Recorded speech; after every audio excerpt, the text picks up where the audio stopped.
Hi all. So I haven't made a video speaking about how I'm doing for a very long time.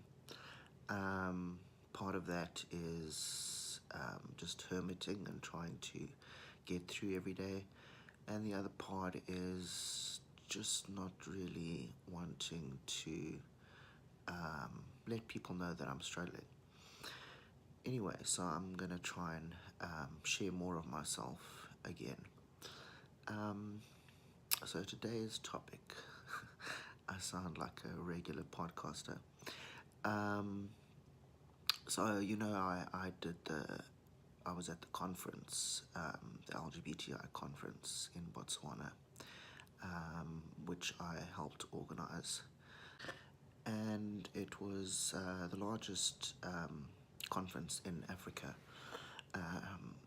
So there were 300 queer people from Africa, 34 African countries and 17 international countries.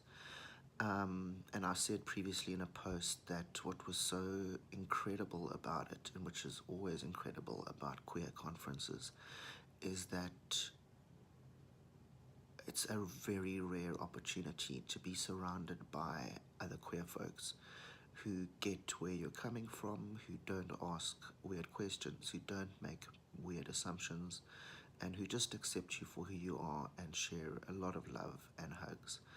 And this was just, there are no words for how that felt, except that it's a coming home, it's a safe space.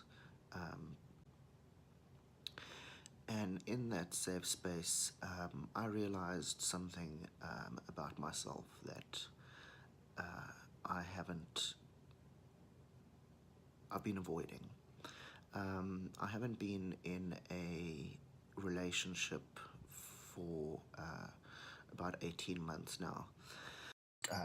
While preparing this video for YouTube, I realized that it hasn't been 18 months, it's been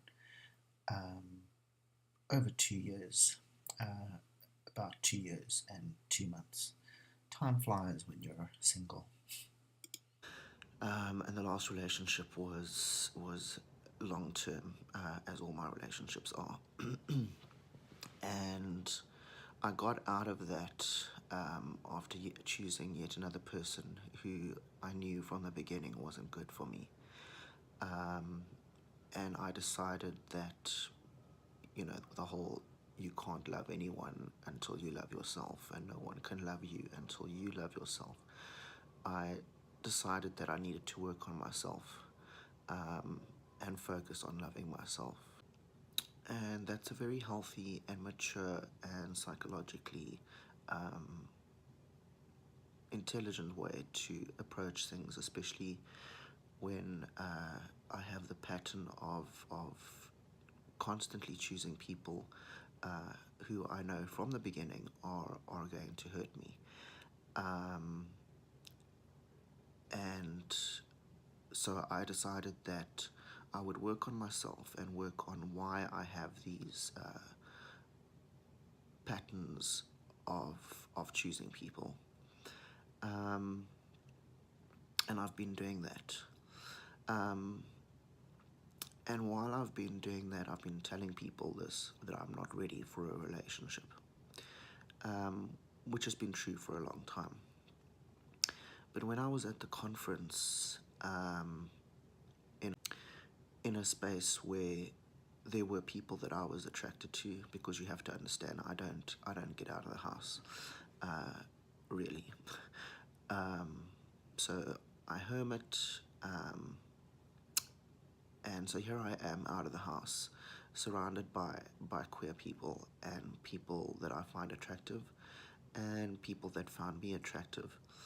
And I just didn't entertain it, mostly because I was exhausted from organizing and running the conference. And I used that as an excuse. But then I realized on the last night that I'm just terrified of a mutual attraction that could lead to something.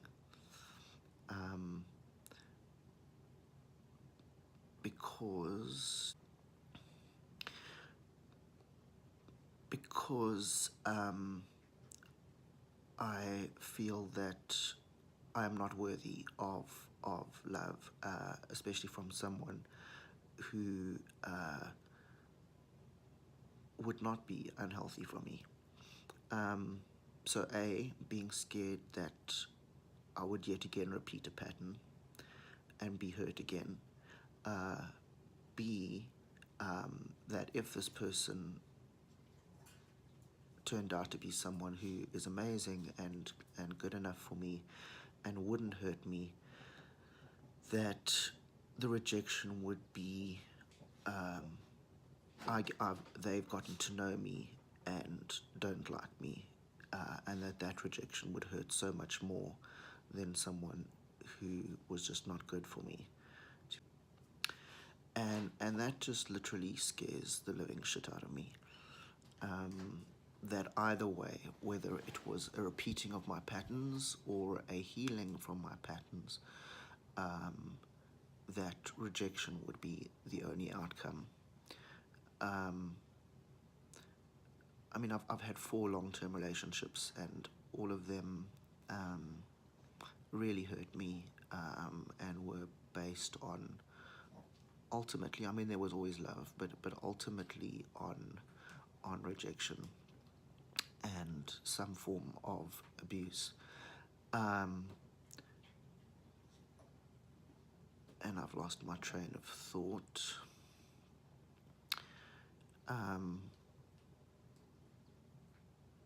I'll be back once I'm on the train. Okay, back on the train.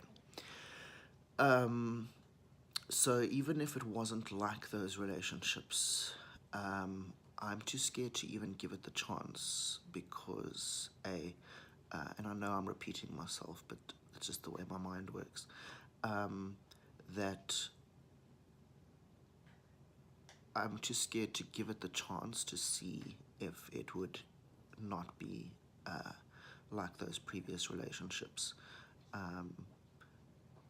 And then, as I said, the horror that they might actually be a great partner.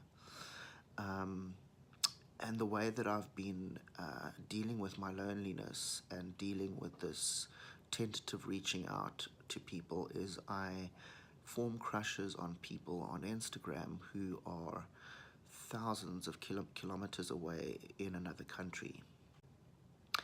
And I do this because it's safe to flirt, it's safe to say things that can never come to fruition.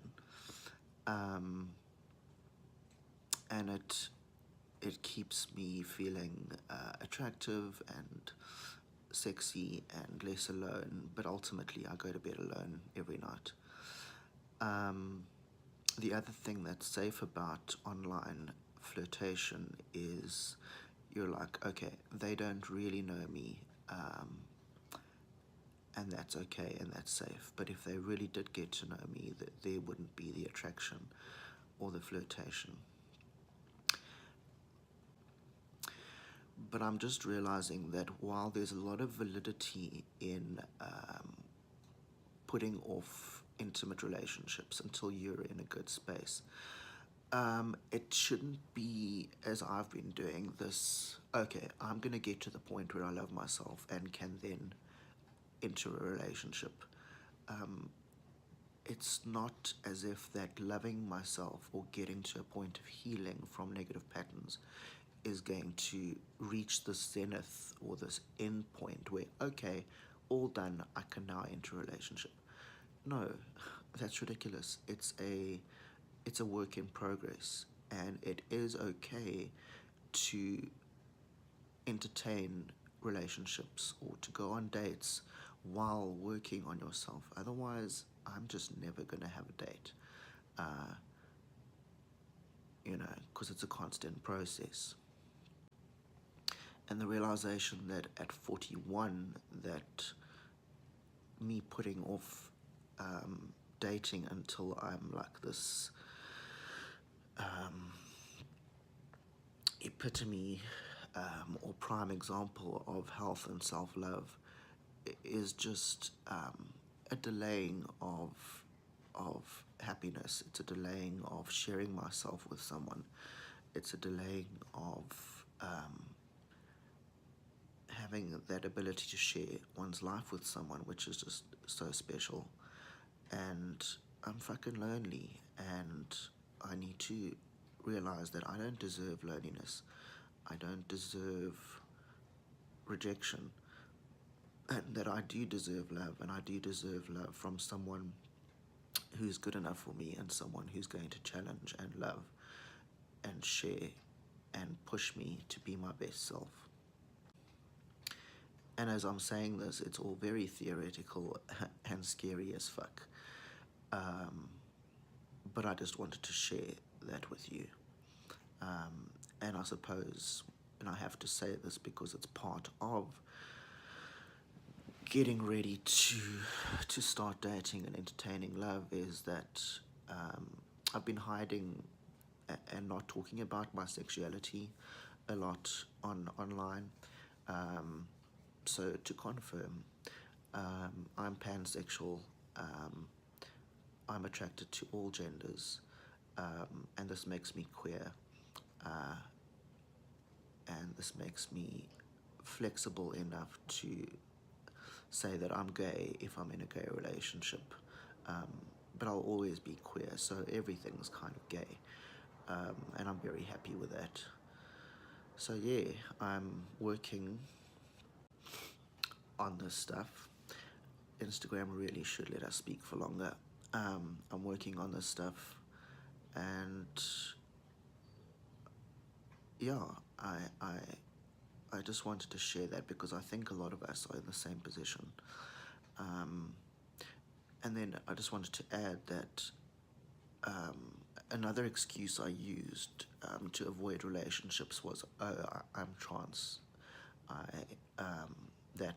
This next relationship would be a relationship with me as a trans person. And the more I think about it, the more that is very low on the list of reasons for not having a relationship. That the fear of rejection is high up on that list. Yeah, so I'm working on being ready. I'm working on being okay with being worthy of love.